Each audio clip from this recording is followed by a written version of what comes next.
Are you having trouble in managing the energy of your hyperactive child?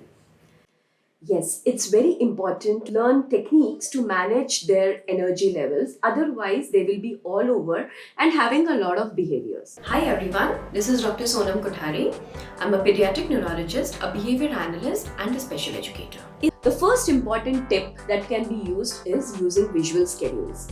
How to use a visual schedule and what is a visual schedule? Visual schedule is basically scheduling the whole day of the child using visual pictures which will help the child to understand what he has to do after what step. So for example, I have to get up in the morning. So there will be a picture of child getting up. Brushing the teeth, there will be a picture of a child brushing. Eating breakfast, taking bath, doing my painting, doing my homework. So all this should be visually available for the child. The child needs to be trained to go get up in the morning, see what is there in the routine, go get it done and tick it. The second thing, what he has to do, go get it done, tick it. In this, he will learn to follow a particular schedule in the whole day. And because of that, the child's day will be busy. Always remember, while making a visual schedule, there'll be few activities that are easier for the child. There'll be few activities you want to teach the child and the child has not learned. For example, daily living skills or the routine chores of the house. For example, taking the clothes out from the drying area, folding the clothes, making the table, taking the dinner set out whenever the dinner has to be served, or putting the clothes in the washing machine. All these should be a part of the visual schedule so that the child starts becoming independent. While running through the visual schedule, make sure the skills, whatever the child doesn't know, are prompted. That means don't just keep shouting, see your visual schedule and do it. See your visual schedule and do it.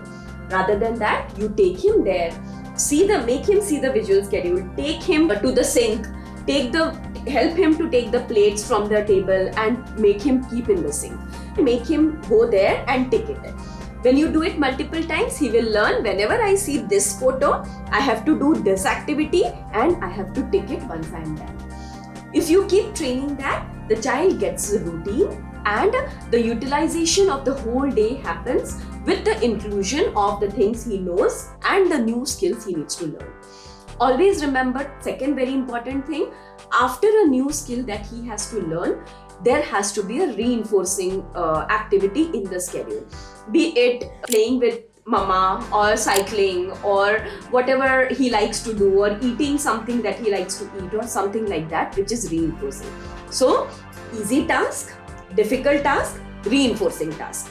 Easy task, difficult task, reinforcing task, and like that the whole schedule should be made.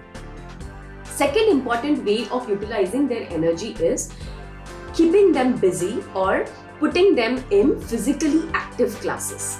It can be gymnastics, it can be swimming, it can be football, it can be any dance, it can be any activity that requires a lot of energy so that his energy gets channelized and he will be calm to do other activities at home.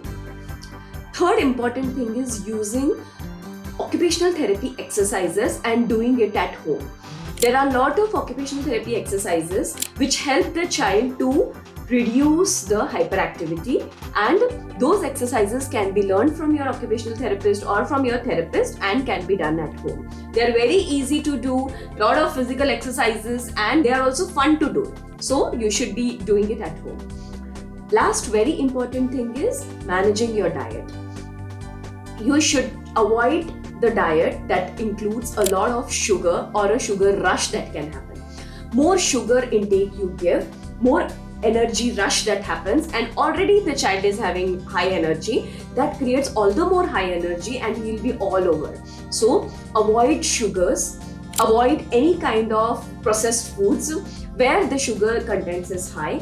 Avoid any kind of food items that gives you immediate energy, for example glucose or syrups or so on, where there is a lot of sugar content in the food item.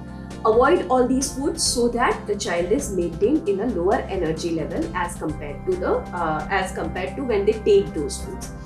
Very important thing, if nothing is working well, there are few medications that can be prescribed by your pediatric neurologist or a developmental pediatrician to reduce the hyperactivity over the day.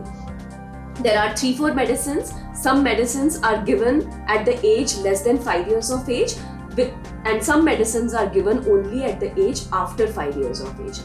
We usually don't give medications unless and until it's really required.